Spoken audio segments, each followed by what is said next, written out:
Hi there. If you get lost in the incessant worry and anxiety of life, you're in the right place today.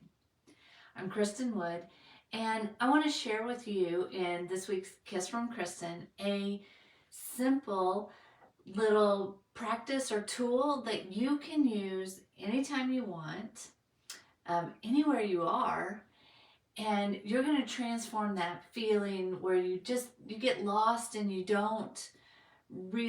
not seeing the things that matter most in life. So if you're ready to ditch that feeling, stick with me today. I'm a body wellness coach, and I work with women that are ready to lose anywhere from 10 to 40 pounds. And we do it through ditching the diet culture and using the tools and features that God gave us that nobody teaches us about. And one thing that I see as a common thread is a lot of women have this anxiety and worry that keeps them holding on to the unwanted weight.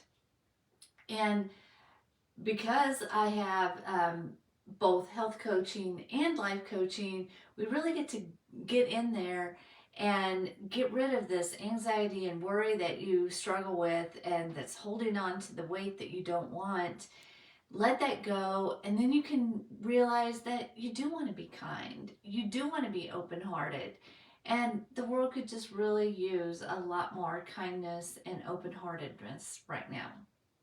So stick with me. This practice that I'm sharing, it's short. It's called RAIN, RAIN. I didn't come up with it. I got this from Tara Branch. And you can do it in just a few minutes, but it's going to make a big difference in how you're able to just show up and re-engage with the world around you so that you have more clarity, you feel more in control. And lack of clarity and lack of control is the fuel for anxiety, in case you hadn't noticed that. So even if the anxiety doesn't 100% disappear, you are going to notice a fundamental change in just your being. So you're going to want to sit quietly, have your eyes closed, take a few deep breaths. And for R in RAIN, the R is about recognizing. So I want you to think about what was the situation that caused you to get into this state of worry or anxiety. Think about the situation, recognize that, recognize the feelings that you are having, recognize the emotions. You can go back to whatever happened and what are the words that were said that maybe triggered the feelings in you. Just recognize the whole situation.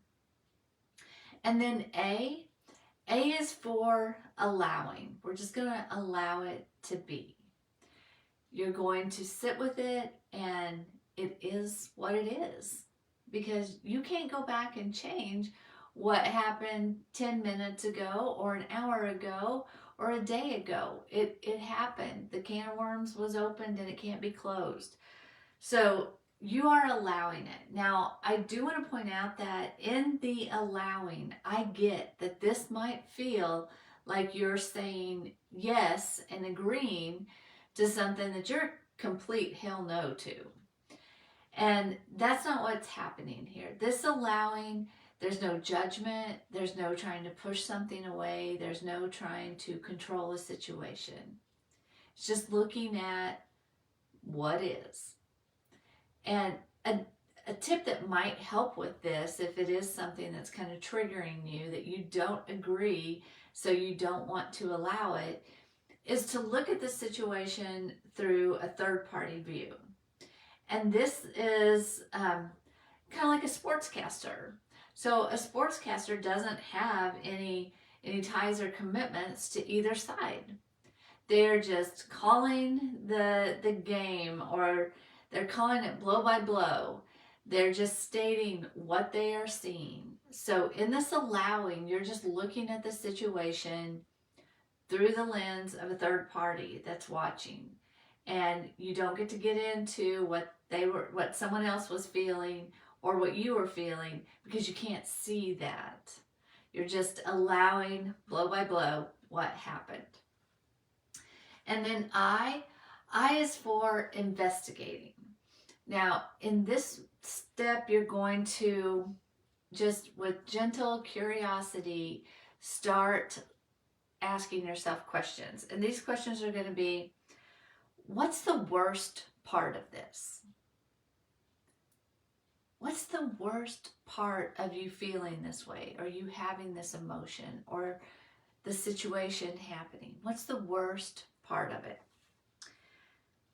What emotions are coming up for you?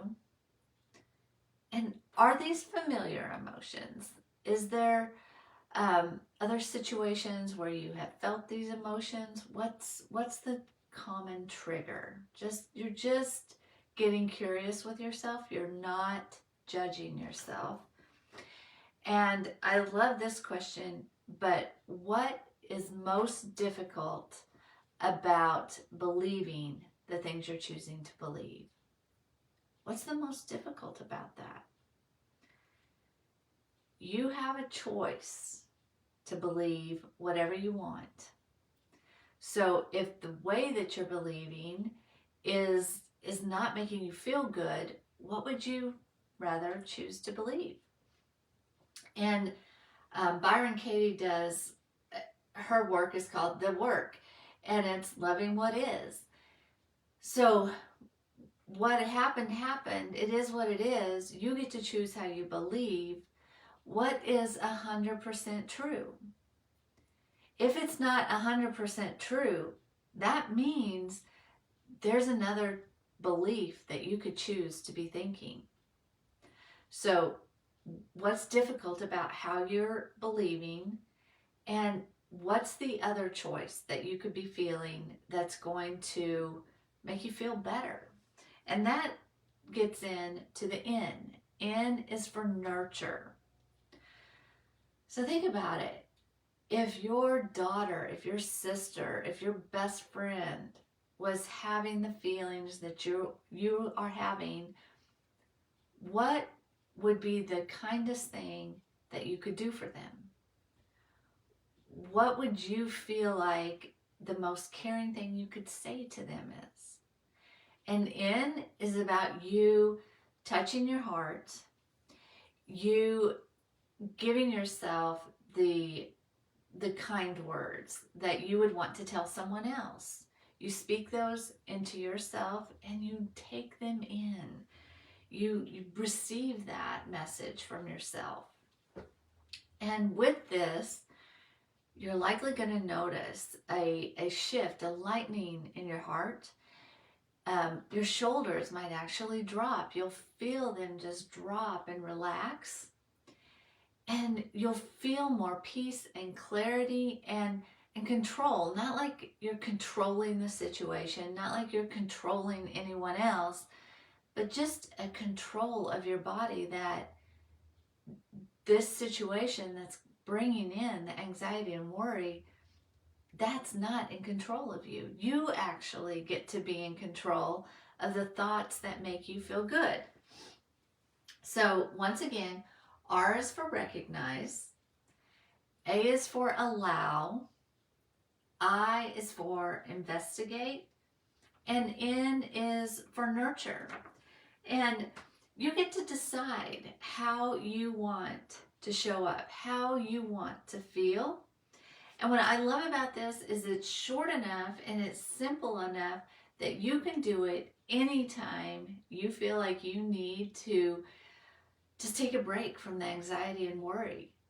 You can release it through this short, simple practice.